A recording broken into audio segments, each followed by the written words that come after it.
You are listening to the Techie Leadership Show with Bogdan and Andrei.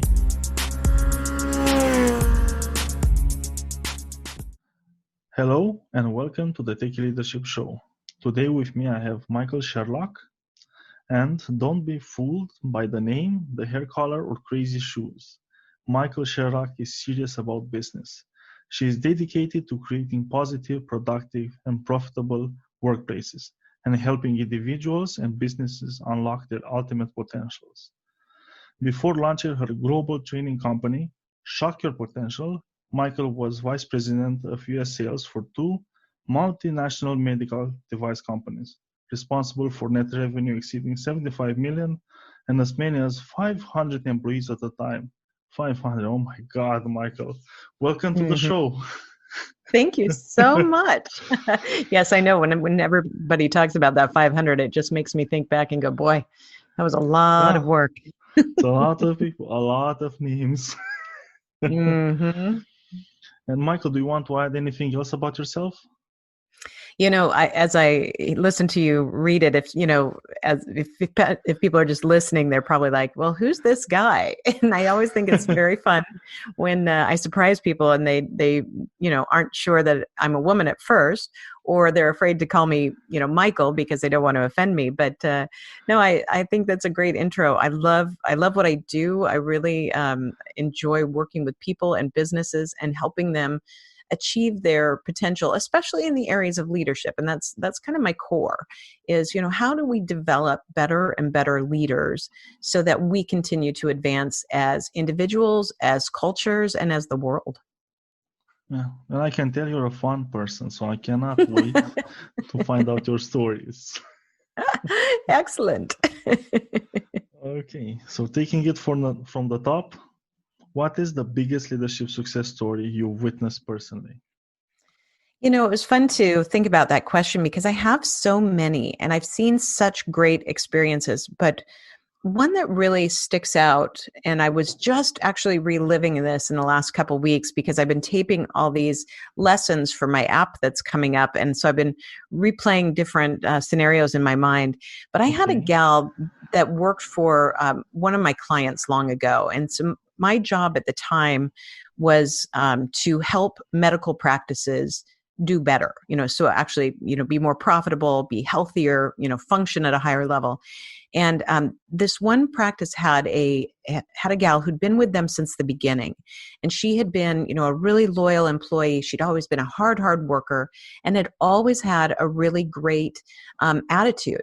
But by the time I got there, people did not like her, when I interviewed the staff to get to know them a little bit better. Well, because she was always yelling at them and she was cranky and she was, so they were afraid of her. And so I sat her down one day and I said, I just don't know any other way to tell you this, but you have a really bad reputation. And my question is, do you want to change it? And, there's a lot more to the story about how we got there, but ultimately it really affected her, that conversation. Yes. And she went home that night and she came back and she sat down in my office and said, I absolutely want to change it. I knew that I was, not happy. And I knew that my personal life was, really rolling over to my professional life. And I wouldn't ever want to harm this practice. And from that point forward, she became the greatest leadership success story that I've ever seen because she owned it. She took it.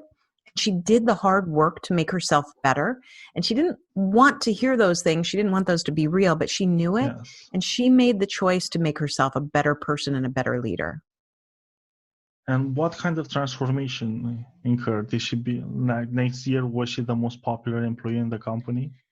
Oh, absolutely. And, whenever I would evaluate my employees or my clients' employees, and do those performance reviews, I never hardly ever give anyone an exceeds expectations, because to me, you really have to knock my socks off to exceed my expectations. Yeah. And I think I worked with that practice, for 3 years. And from that point on, every 6 months, I would evaluate all the team. And she was constantly exceeding my expectations because she was growing and she was working and she turned everything around. And, the value then that she brought that team and that practice was, you couldn't even calculate it. And it, it was something that really you could see it clearly, and people, trusted her again, and they went to her. And employees that came along later that didn't know any of the backstory never even heard of it, because the people just kind of forgot. They're like, oh, so she was out of sorts for 5 or 6 years, but now Yeah, she is five who or she six is. years. Exactly. Yeah. But I like the power of giving honest feedback and having Mm-hmm. you as the leader. You have to give it. It's one of the things you have to do and have the courage to do it. Mm-hmm. And also, what's really empowering is also the people receiving the feedback was open to change and open to consider. Because if she was shot, she would have Mm-hmm. like a shot mind. There's no way to do anything if you dismiss it like.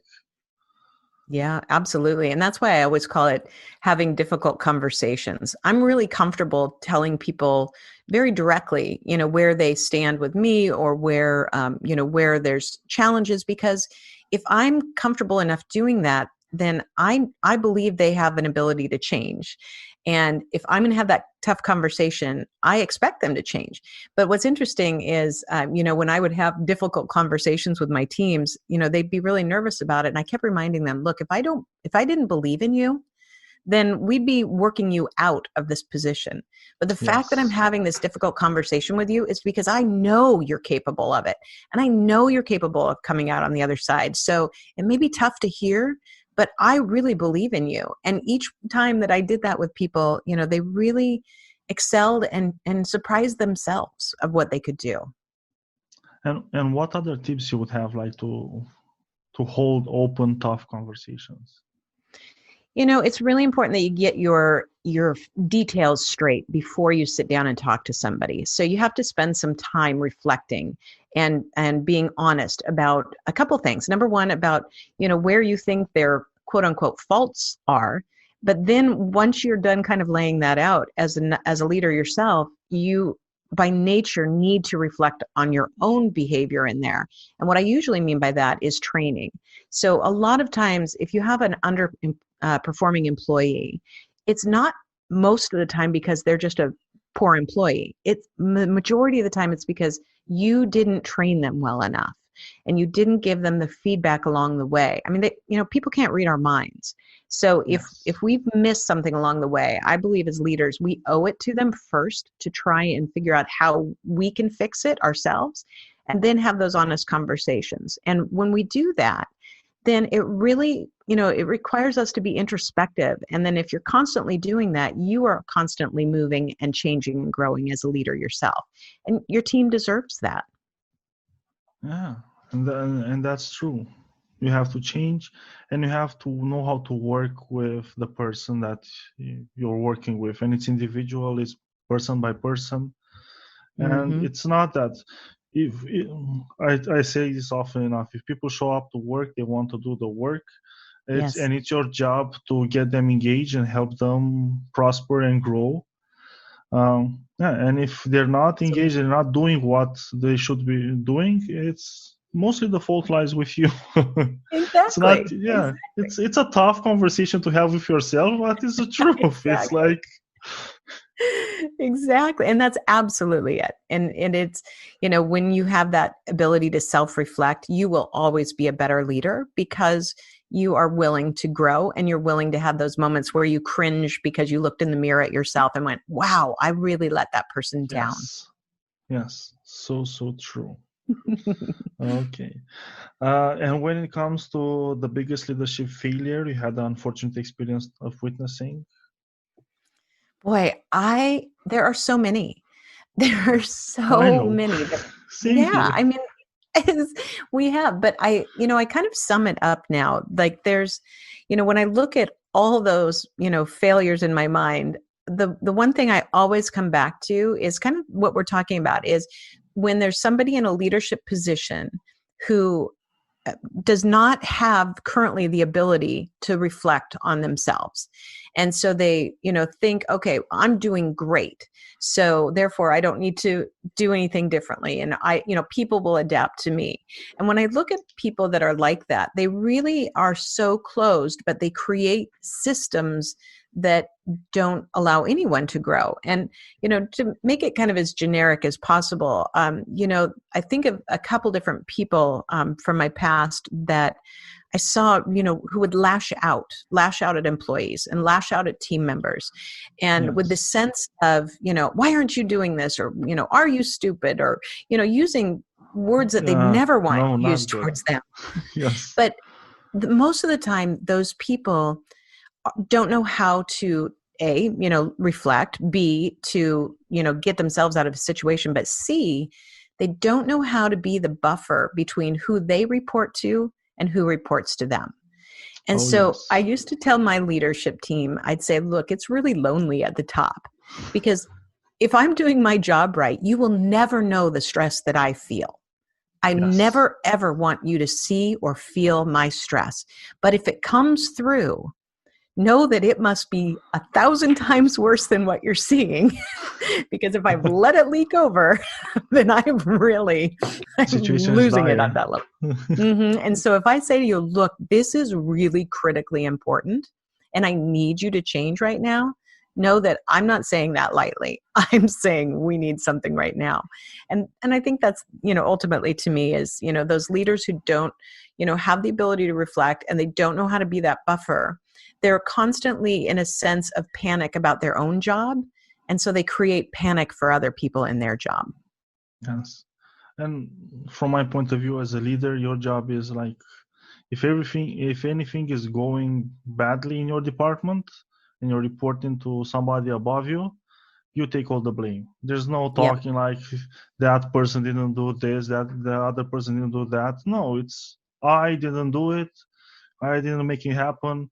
It's you Yes. take all the blame. You take all the kicks in the ass, Yep. and then you go smiling to your team and try to find out and improve and see what's going on and keep your eye on the ball maybe a little more and try to become better as a leader. With each Yes. kicking you have a chance. It's an opportunity. Each beating, it's an opportunity to grow. So And true. thank God that today you cannot in a professional setting get smacked or anything like that. It's just words. Exactly. So they might bruise a little your ego, but it's not something that you cannot heal. So true. Yeah. A bruised ego is one thing. And the ability to take that bruised ego and learn and grow really, says wonders about, what somebody's going to continue to evolve towards. Yeah, and that's why, as you said, it's important to be able to reflect on Mm-hmm. oneself and see exactly, because you're also getting feedback when you get like negative reviews or you get chewed out. You're Mm-hmm. getting feedback. It's not pleasant, but it's open and it's tough. Yes. And then you can take it as an opportunity to improve yourself as a leader, or you can make it as an opportunity to vent on your team. So So true. So true. We're all in control of our own selves. yes, that's important. That is important. And Michael, when it comes to taking all your experiences, what would be your leadership philosophy? This has been really fun because it's actually the basis of my first book, which is called Tell Me More, How to Ask the Okay, Right tell me Questions and more. Get the Most Out of Your Employees. Yes. Because I found when I reached that point, the first time I had 500 employees to be responsible for, I made a huge jump. I'd gone from managing 100 people to 500 people. And that's a huge jump. And now all of a sudden I'm managing, managers who are managing lots of people. And I kept trying to solve all the problems.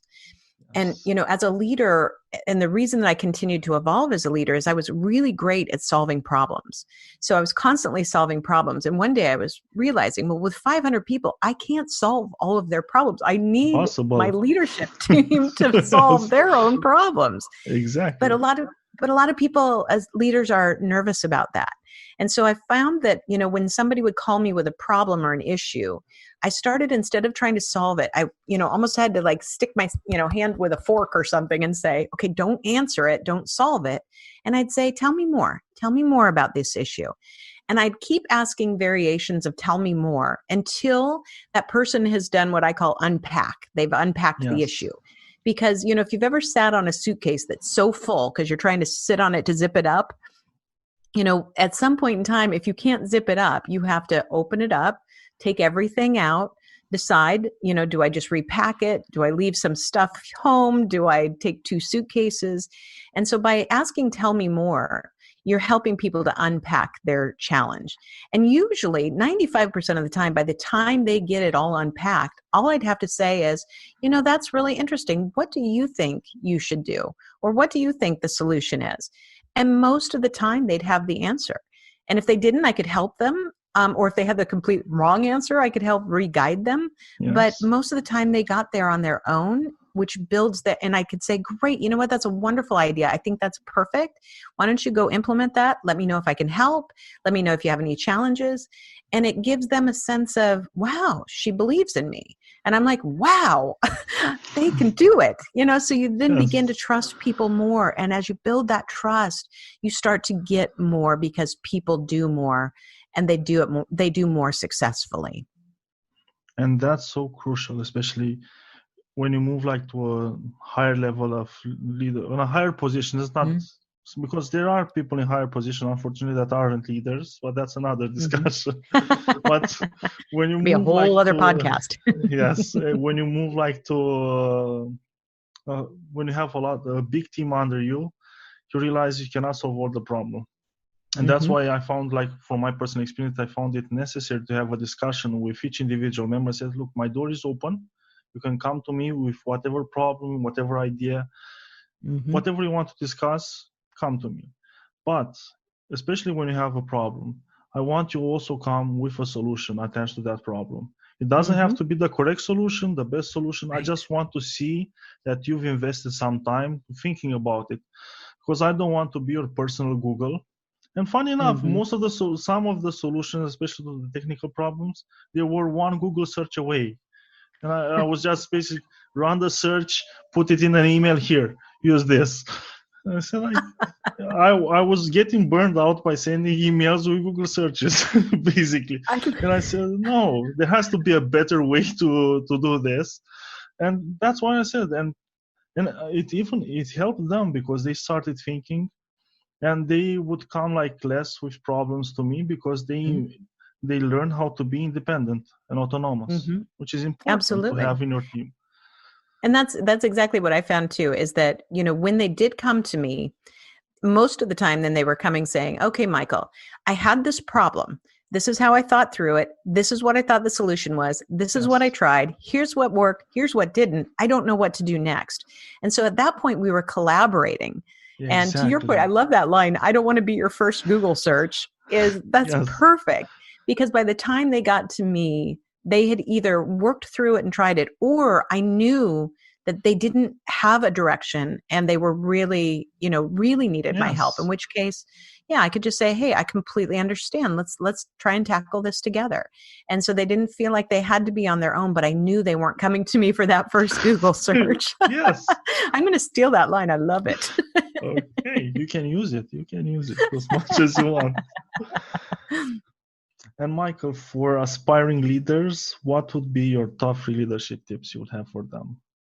Yeah, we've probably talked about variations of it, but the number one is look in the mirror. And a lot of times when I'm speaking, I put my hand up and I say, I know you may not have a mirror with you, but you always have a hand. Pretend it's your mirror.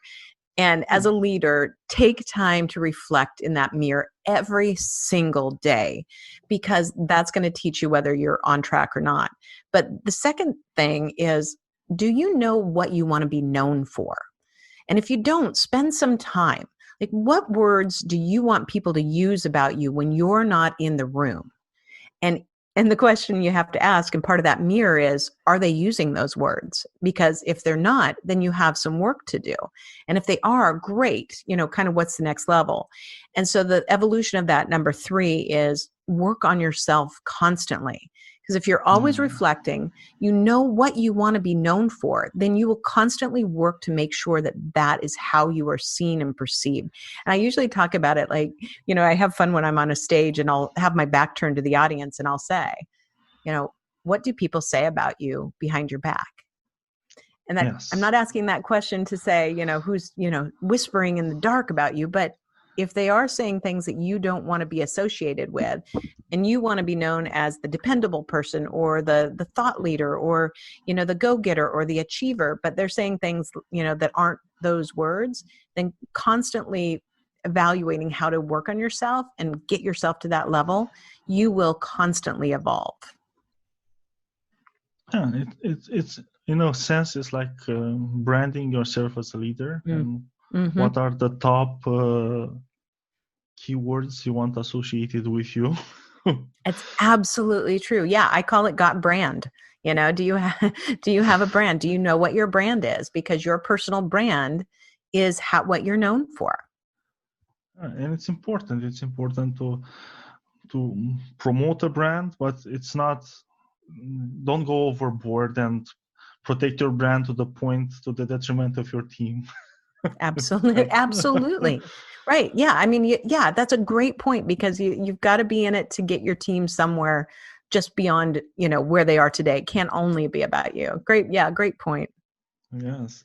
And since tip number 3 is always working on yourself, constantly improving, what is the book that had the most profound impact on you? So many. I love to read. I'm a voracious reader, which is also why I like to write books too. But my favorite one that I keep coming back to is by John Maxwell, and it's called How Successful People Lead. And it's a really small book. And I think I've bought it probably 6 times. And the reason I buy it is that I'm one of those people who, like reads and highlights and underlines and tabs pages. And I think I've purchased it 6 times throughout my career. And one of the things what he does in this is he talks about the 5 levels of leadership in his view. And I recommend this book all the time, because the first one is like, are you a leader just because of your title? Do people follow you because they have to? And it evolves up to where people follow you because they want to. They follow you because you've done other things. They follow you because you've changed organizations. You've changed them. They follow you because you invested in them.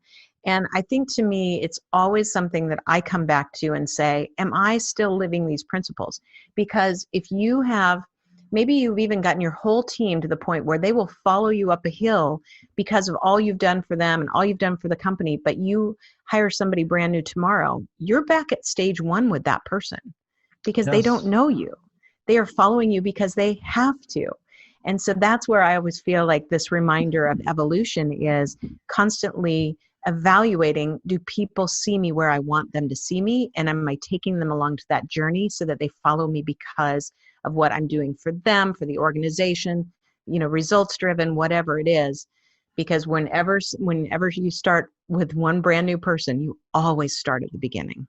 And that's a powerful thing to realize as a leader. Is if you're working with the same team, it's easy to get sucked in and say, I'm such a great leader. Everything is going to be, but they know you, they know exactly. There's trust, and there's the whole backlog of relationship building going on. But when you get a new person inside the team, especially in the first 30 days, you really have to work closely with that person to integrate that person in the team, get to know them, they get to know you. If not, it's really easy to spoil an apple, a brand new shiny apple. It gets spoiled, and then it spoils the rest of the team. And pretty soon you're wondering why, what's happening. It used to be great, and then.